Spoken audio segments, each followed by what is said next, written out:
Everybody ready? All right, camera speeding, and action. Jazzy The Healer. Hi, baby. Hi. How are you?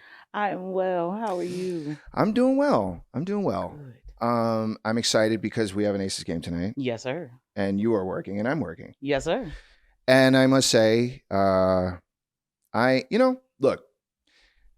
wouldn't say that I'm a huge patriot, but I'm also not a communist. Right. So, but I will tell you this, never has the national anthem given me goosebumps before, other than when you sing it.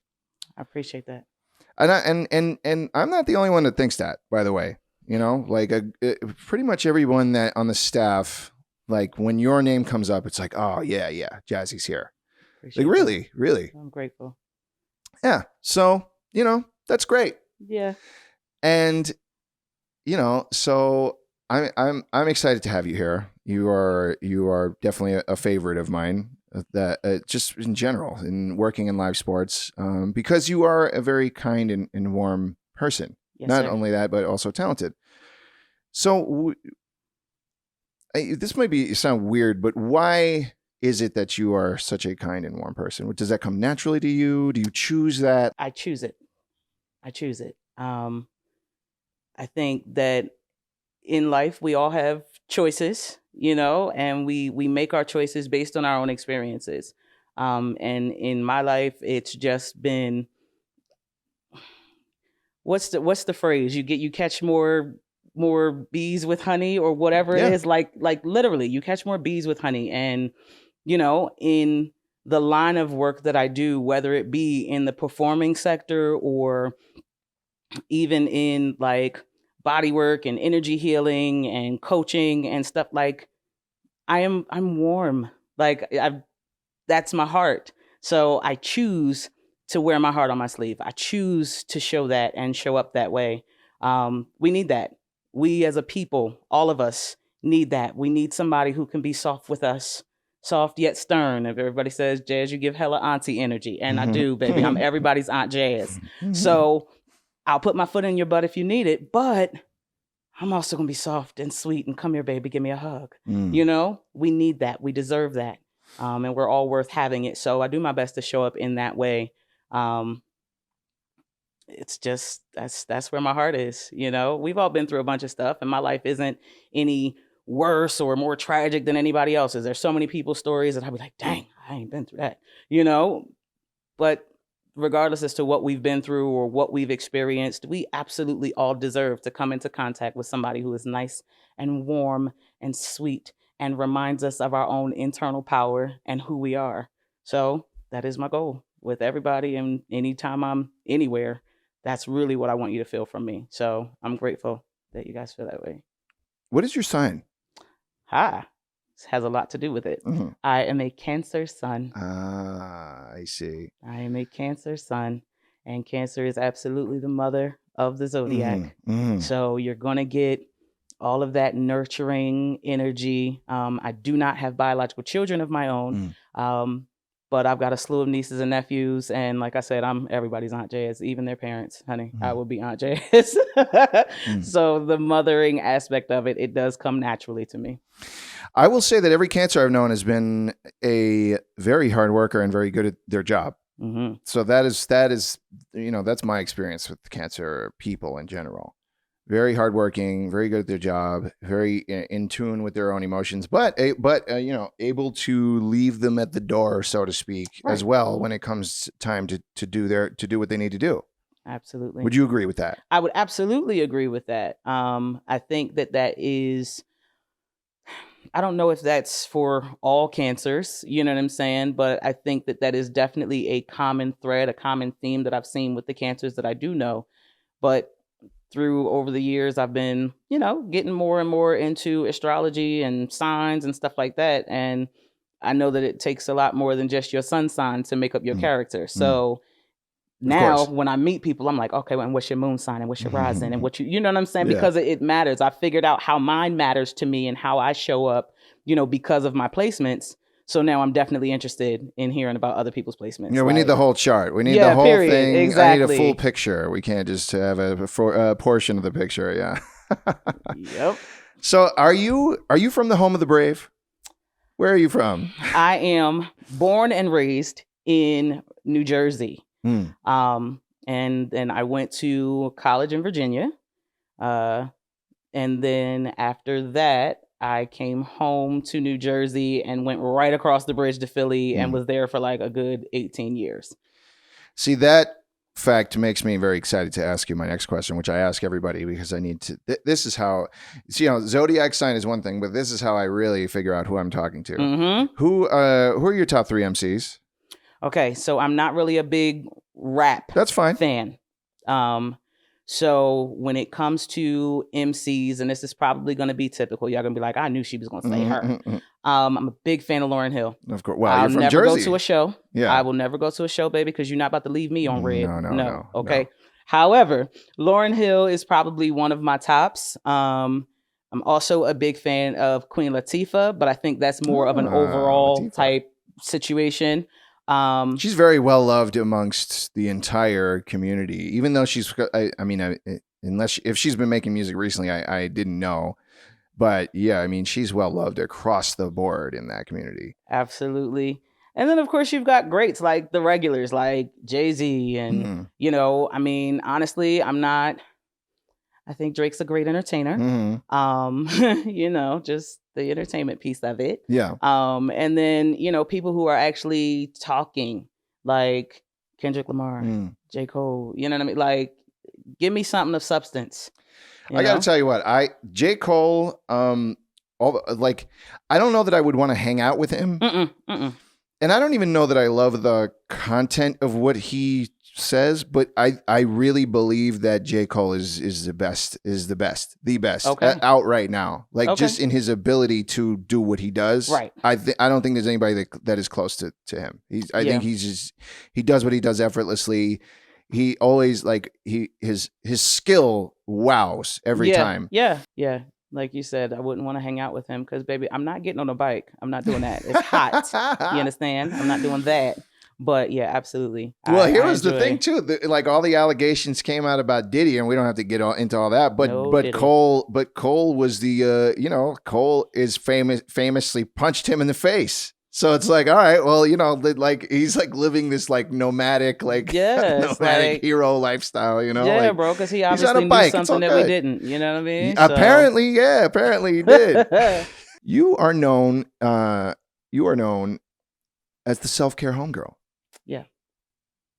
Can you expand on that? Absolutely. I am absolutely a self-proclaimed, and honestly, now it's even larger than just myself. But yeah, I'm absolutely a self-care homegirl.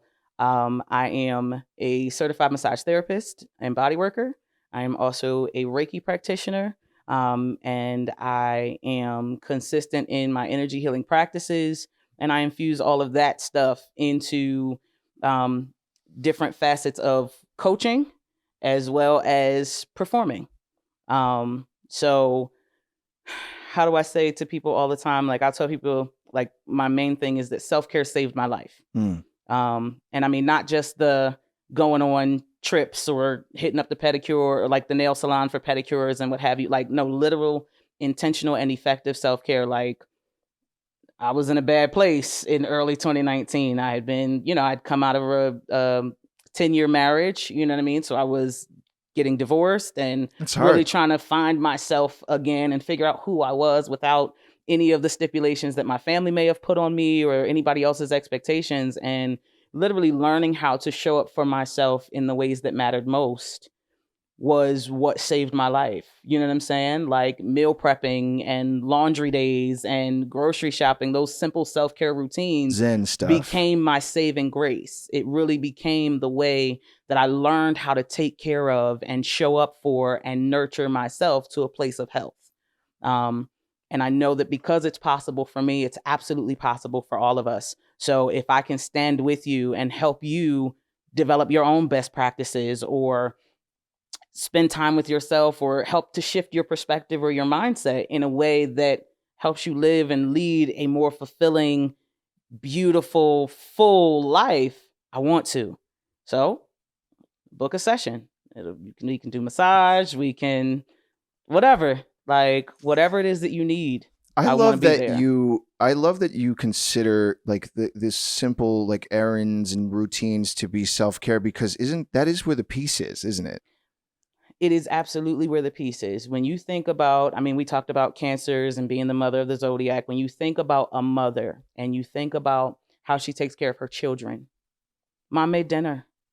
Mom made sure that the clothes were washed. Mom made sure that you had a nice little note inside of your lunch when you went to school. Like those are the little things that made us feel loved and cared for. And as we become adults, we don't often get that, especially if we're not romantically involved or we don't have some sort of partner in that way to show up for us. We've got to learn how to do it for ourselves, because if we don't, then, I mean, looking penub in all the wrong places. You know what I'm saying? Like we're going to end up looking for the wrong thing or considering the wrong actions to be care and love. And we're going to find ourselves even worse for it, you know? So we've got to figure out how to tap into our own internal healing power, our own way of showing up in the ways that matter most. So you are also a massage therapist. Yes, sir. That is very intimate. Very much so. How do you navigate that?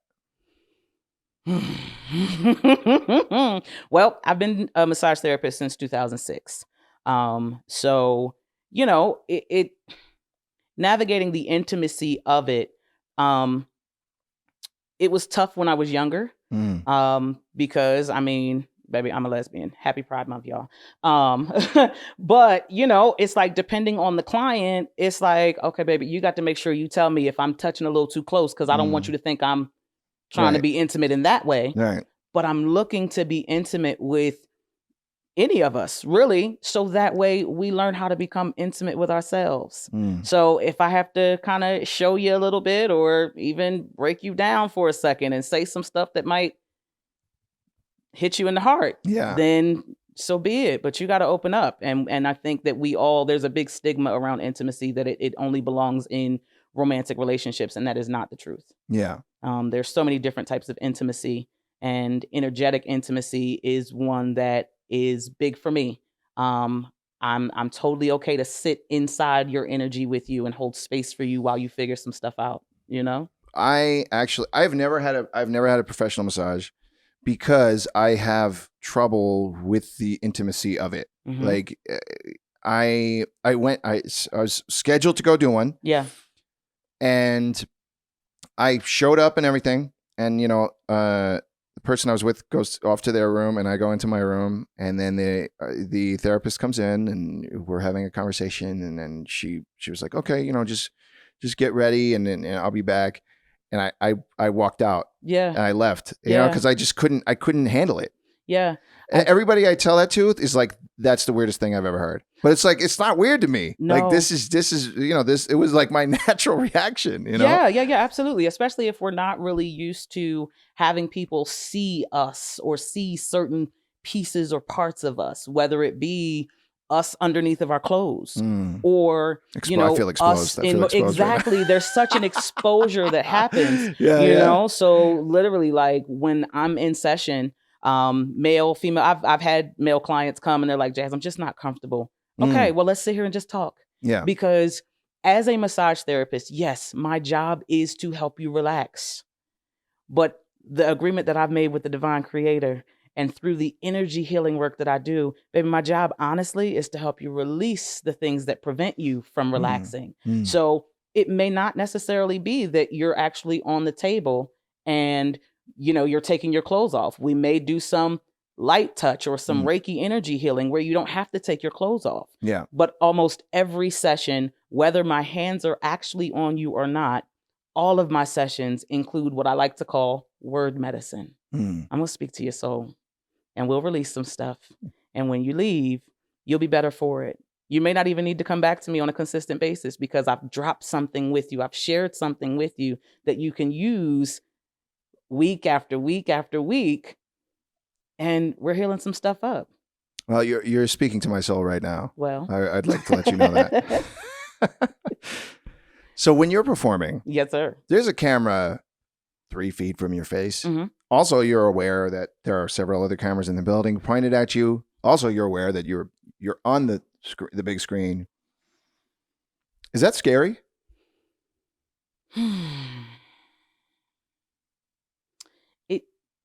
Not anymore. Not anymore.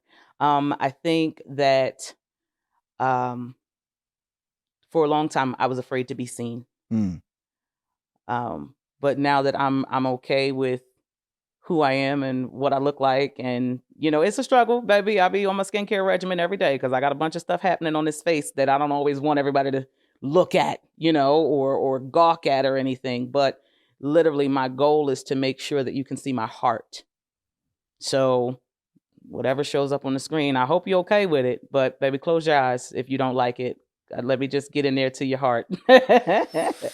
Would you say that that's that has ever affected your performance? Oh yeah, when I was younger, yeah, really, definitely. I mean, we've all been kids in school doing talent shows, and you open your eyes at the wrong time and you see somebody looking at you weird, or you get such a visual. You get caught.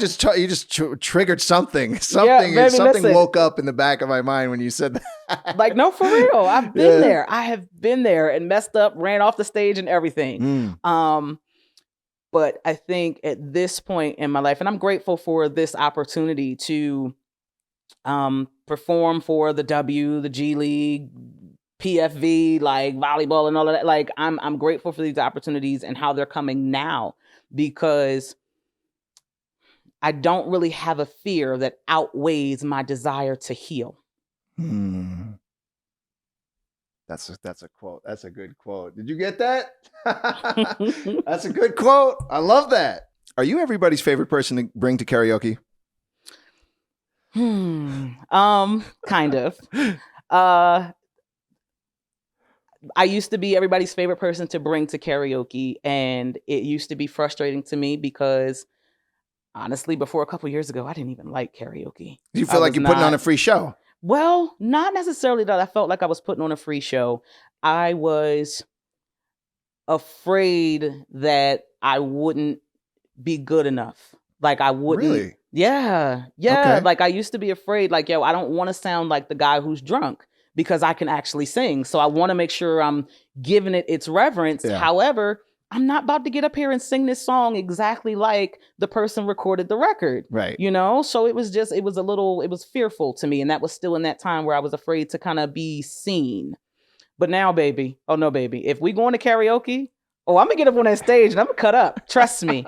I mean, right now I actually host a very consistent and exciting and popping karaoke night. We were in Gilbert, Arizona for probably 6-8 months, killing karaoke. That place shut down due to some other reasons, and now we're over in Chandler. But yeah, man, karaoke is also a form of self-care. If you didn't know, you know what I mean? Like, How so? For me, okay, being able to release and let loose and, get some shit off your chest, if you will. I don't know if I'm supposed to cuss on here, but that's okay. Get some things off your chest. Like, literally, there are some songs that take you through a roller coaster of emotions, or if you're having a bad day, you'll play a certain song. And if you're in the car, you'll sing it at the top of your lungs, or you'll sing it in the shower or whatever. Like, bring me you're in the shower, you're in the car voice. I'll even take your hollering at the kids voice. Bring me that, and come get what you need here. We are releasing and letting loose. And that is my idea of karaoke. So I guess I'll be people's favorite to come to karaoke. I don't know. Bro, how you feel? You know what I mean? Like, I appreciate that. You're my favorite, he says. So, I will tell you this.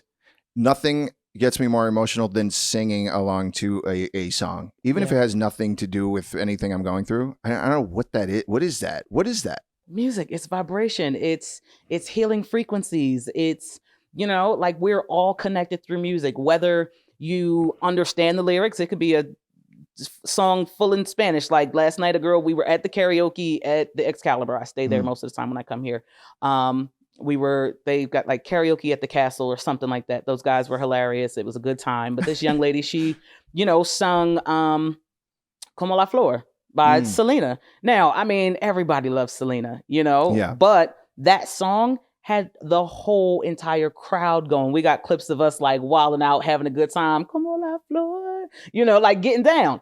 I don't need to know exactly what that means in order for me to know that that song makes me feel good. Yeah. You know? So if I get up there and I'm singing a song that makes me feel good, it's almost instinctive that everybody else around me is also going to get a little bit of that energy. They're going to connect. And it's going to connect. Yeah. And so it doesn't matter what you sing.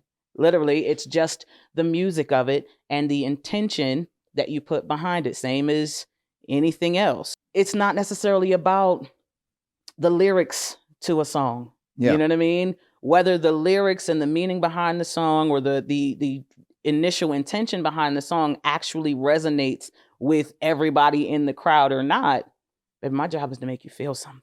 And I'm going to. Yeah, I don't know if you have the same experience, but I'm also from the East Coast. I'm from Long Island, New York. Period. And so I had no idea how important Selena was to the West Coast. You know, she's like a superhero out here. Yeah. Like real gangsters will be like, Selena, bro, like yes. I love her. it's like, whoa, I had no idea. Right. It's different. So it's just in New York, it's like Biggie. Biggie was the one. Right. You know, it was the whole everything changed.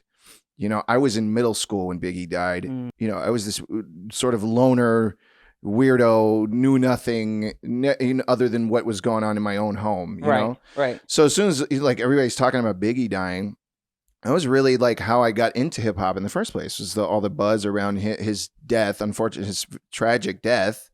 And then, you know, I got into his music and then boom, I was like, oh, this is the music I like. Yeah. You know, and but yeah, I don't know I don't know that Biggie and Selena is the same deal, but it kind of is. They're both iconic. They both mean something to the people that they mean something to. Yeah. And even if they don't mean something, you know, significant in your life, you know somebody who feels a way for them, you know? And when you think about it, if you think back on their bodies of work, each of them has a song that hits you that like, oh, that's my jam too. Like I could, you know, like I could so go. young, you know? Of so course. Young. And then of course they become this larger than life thing when they're taken from us so soon, you know? Yeah. And then they become like idolized and things like that. So, you know.